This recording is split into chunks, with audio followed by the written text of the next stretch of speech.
देश इस बात पर बोले कि इसी दिल्ली में प्रधानमंत्री की नाक के नीचे, गृह मंत्री की नाक के नीचे एक 9 साल की बच्ची को जला दिया जाता है बलात्कार करने के बाद, और प्रधानमंत्री 10 साल के एक सांसद की बेटी को मिलाकर के उसे चॉकलेट देते हुए देश को यह संदेशा दे रहे हैं कि हम बेटियों के साथ हैं।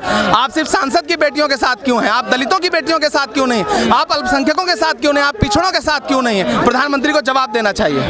वो तो कह रहे हैं हमने दलित महिलाएं सांसद मंत्री बनाई हैं। हाँ, इतने भर से काम हो जाता है। आपने जिनको सांसद मंत्री बनाया, आपने महिला की पूरी जिम्मेदारी स्मृति ईरानी जी को दे रखा है, और उसी उत्तर प्रदेश में महिलाओं के ऊपर अत्याचार हुआ, उनके कपड़े खींचे गए, और आदरणीय स्मृति ईरानी जी जाकर के योगी जी के शासन को बहुत अच्छा बता करके चली आई, एक शब्द उन्होंने नहीं बोला। तो आपने बिल्लियों को दूध की रखवाली दे दी है, कबूतरों की रखवाली दे दी, और आप कहते हैं कि हमने सांसद तो बना दिए। तो ये तो कोई शब्द है? क्या महिलाएं कमजोर हैं? क्या अत्याचार उन पे बढ़ते जा रहे हैं? नहीं, ये सरकार को बताना चाहिए कि महिलाओं की स्थिति क्या है। देश तो देख रहा है कि हाथरस से लेकर के दिल्ली नांगल तक रोज घटनाएं हो रही हैं, और सरकार पूरी तरह से फेल है, चाहे उत्तर प्रदेश की सरकार हो या दिल्ली की सरकार हो या केंद्र की सरकार हो। लेकिन सर, गोरखपुर में अनिल चौधरी की हत्या कर दी जाती है, वो तो युवक होता है, दलित युवती नहीं होती है, पैर भी पकड़ता है। पूरा देश कह रहा है ये दलित विरोधी सरकार है, इमरान भाई दलित विरोधी सरकार है, ये किसान विरोधी, दलित विरोधी, अल्पसंख्यक विरोधी, पिछड़ा विरोधी, ये सरकार दरअसल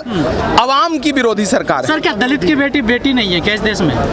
मेरे लिए तो दलित की बेटी बेटी है, दलित की बहन बहन है, दलित की माँ मेरी माँ है।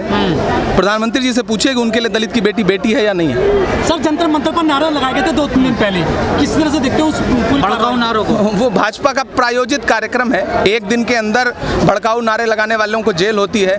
पिंकी चौधरी नाम का एक भड़काऊ भाषण देने वाला दंगाई जो है, वो खुलेआम चैनलों पे बैठ के इंटरव्यू दे के कह रहा है कि हिम्मत हो तो मुझे आओ, मुझसे बात करो। मीडिया भी ट्रायल कर रहा है पूरा उसको। मीडिया अगर सही से ट्रायल कर दे तो ऐसे अपराधियों की हैसियत ही नहीं है कि वो चैनलों पे बैठ के बोल सके। सर, घटना को डांसना के देवी मंदिर से जोड़ा कर देखा जा रहा है, कहीं से भी जोड़ दें। अच्छा, तो क्या सरकार उनकी है, मीडिया उनका है, कहीं से भी जोड़ दें। और किस चीज की तैयारी माना जाए? तैयारी तो उत्तर प्रदेश चुनाव की ही लग रही है ना। सरस्वती उपाध्याय को जमानत मिलेगी, सब जान रहे थे मिल जाएगी, पहले से घोषित था कि जमानत मिल जाएगी। उपाध्याय नहीं, जोश है, आज का बोस है। अच्छी बात है, नारे लगाएं, कितने भी नारे लगा लें। वो जैसे बारिश आती है ना तो बरसाती मेढक निकल आते हैं, बारिश चली जाती है तो चले जाते हैं। नारे लगे, और अब यूपी चुनाव आने वाला है, क्या आपको लग रहा है पूरी तरह से यूपी चुनाव की तैयारी, सिर्फ यूपी चुनाव की तैयारी। क्या कहना चाहेंगे? अरविंद केजरीवाल पहले तबलीगी जमात पर, संजील इमाम पर ट्वीट करते थे, उनकी गिरफ्तारी की मांग करते थे, अमरनाथ साहब पर एफआईआर करवाते थे, लेकिन अभी एक भी उन्होंने ट्वीट नहीं किया, कुछ भी नहीं बोला। क्या कहेंगे इस पर? उन्होंने अपनी तमाम शुचिता, पवित्रता, ईमानदारी का जो ढोंग था उसको उतार के नरेंद्र मोदी जी के चरणों में रख दिया है। मैं यही कहना चाहूँगा कि ये जो भारतीय जनता पार्टी है, इस देश के अंदर जो सरकार बना के जो गद्दी पर बैठी है, बहुत निकम्मी है, और इसने जातिवाद और हिंदुत्व का सहारा लेकर के ये गद्दी पर आई है। ये बहुत ही निकम्मी गवर्नमेंट है और दलित विरोधी गवर्नमेंट है।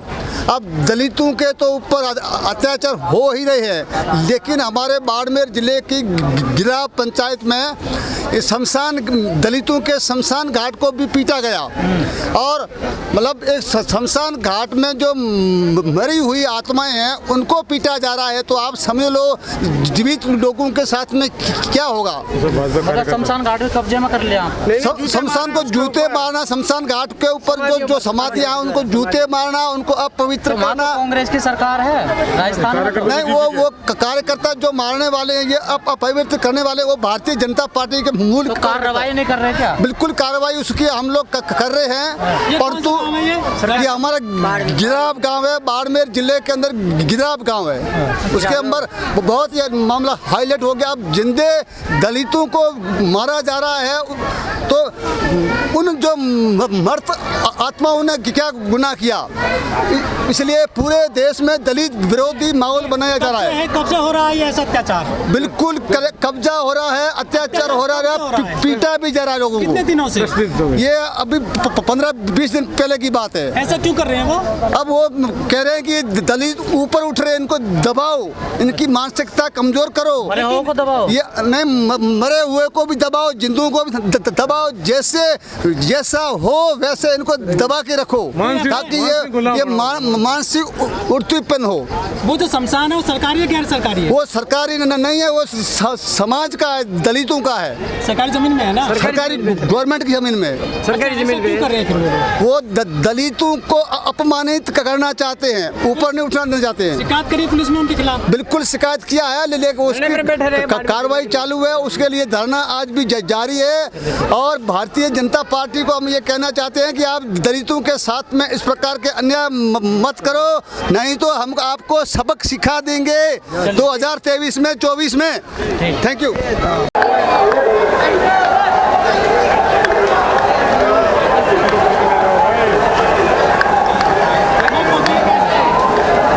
देश की हालत आप सब जानते हो। इंडिपेंडेंस से पहले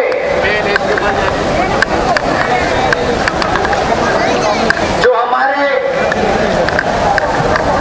दलित भाई बहन थे, उनको ये देश अंधेरे में रखता था, अंधेरे से बाहर नहीं निकलने देता था, और जो उनके हक थे उनको नहीं देता था। कॉन्स्टिट्यूशन के बाद दलितों का जो हक है उनको मिला। वो कांग्रेस पार्टी ने, बाबा साहेब ने मिलकर हिंदुस्तान के हर नागरिक को, और खासतौर से जो हमारे दलित भाई बहन हैं, उनका अधिकार और उनका हक दिया। आज